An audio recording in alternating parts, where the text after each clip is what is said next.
So let's dive into it, because you know what? Because we don't know what we don't know, the first step we need to do is we need to gauge the buzz. We need to find out what's out there. We need to figure out what people are saying about us. But let's start by throwing away the cookie cutters, okay? Every industry is different and every industry is evolving. Every market is different and every market is evolving. And I'm talking about reviews here. Every business is different when it comes to online reviews, and every business is evolving. So you have to gauge the buzz in your industry, about your market, and about you before you execute your own reputation management plan. So where should you start? Okay, let's start to gauge the buzz where our customers are at, right? Where are they talking about us? They're talking about you on Google, right? So we're gonna do reviews. We're gonna look at Google reviews. We're gonna do a Google search. They're talking about you on Yelp. They're talking about you on Facebook. They really are. And they are probably talking about you on some industry specific sites. Like if you're a car dealer, maybe they're talking about you on DealerRater or Edmunds or Cars.com.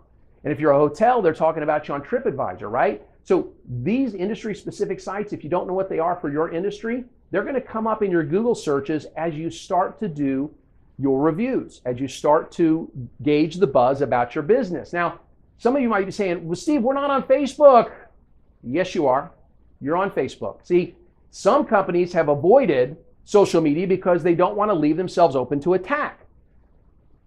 If you sell to the public, if you care about your online reputation, understand this, you are being talked about on social media. You do have a Facebook page, you really do. So you need to take control of it, all right? This is a real Facebook page. This guy, whoever owns Northwest Plumbing Solutions, probably doesn't know that there's a Facebook page out there. So if you haven't already done this, and I hope you have, but this is really basic stuff here, where it says, is this your business? You need to claim your Facebook page by clicking, is this your business? It's in the top right. You need to click that link. You need to be part of the conversation.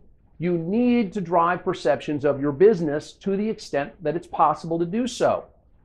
All right, now let's gauge the buzz. Let's look at what we might look like on Google. Let's go ahead and do a clean cache Google search. That's how we're going to gauge the buzz.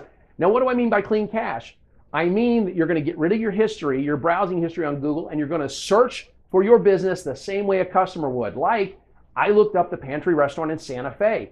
I typed it just into Google. I started to type Pantry Restaurant. It threw up the rest for me. Google figured out what consumers are looking for. This is how the typical consumer would find, this is exactly how the typical consumer would find the Pantry Restaurant. Then we're going to explore the results. We're going to dive into them, right? And I need you to focus on the three types of results: the positive, the negative, and the mediocre. Because in this stage right now, we're gauging the buzz about our business. Now, as we gauge the buzz about our business, you need to breathe, okay? Because you're going to start to read negative stuff. You need to resist the desire to fix everything or to lash out right freaking now. Your gut got you here, and your gut will not get you out of here. So let's take a look at some online reviews, and this is how we're going to gauge our business. So I'm reading this one, and somebody in Moses Lake, Washington wrote about this restaurant, worst food ever. And they had a lot of bad things to talk about: orange chicken, rice, noodles, everything. They're really mad.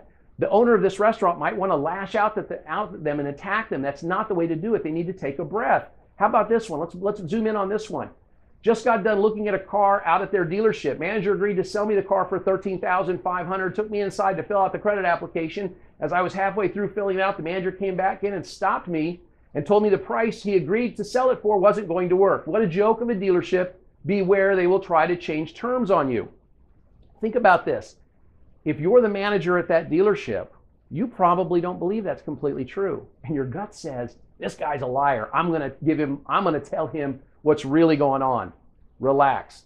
In this stage, we're only gauging what people are saying about us, okay?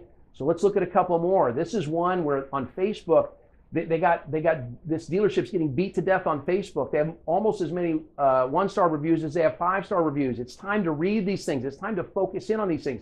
Worst restaurant in California. How would you like that title? Worst restaurant in California. You have to find out what people are saying about you.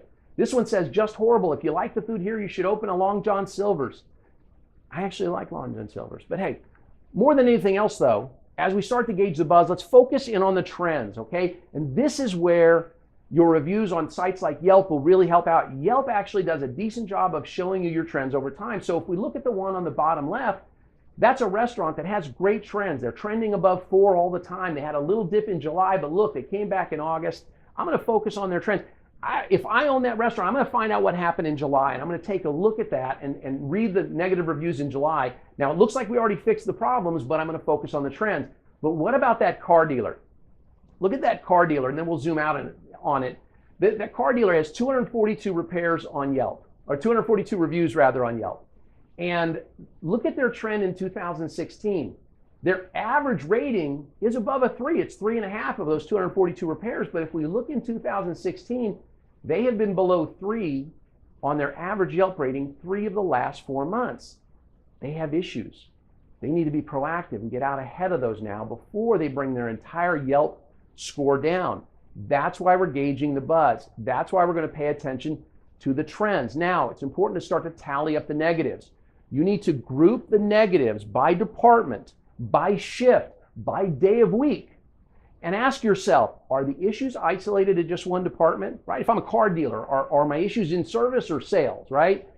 Is it just one person? You know, a lot of times, and I've seen this with car dealers especially, and restaurant, you've got one waiter, you've got one service advisor, you've got one person who is really generating most of your negative reviews. So let's group it by department, let's group it by shift, by day of week, by person if we can. Let's also group these reviews by the negatives, by issue type, right? Do multiple consumers express the same issues with you? And you're going to need all this organized for the next 2 steps. So this is still step 1. We're just gauging the buzz about you.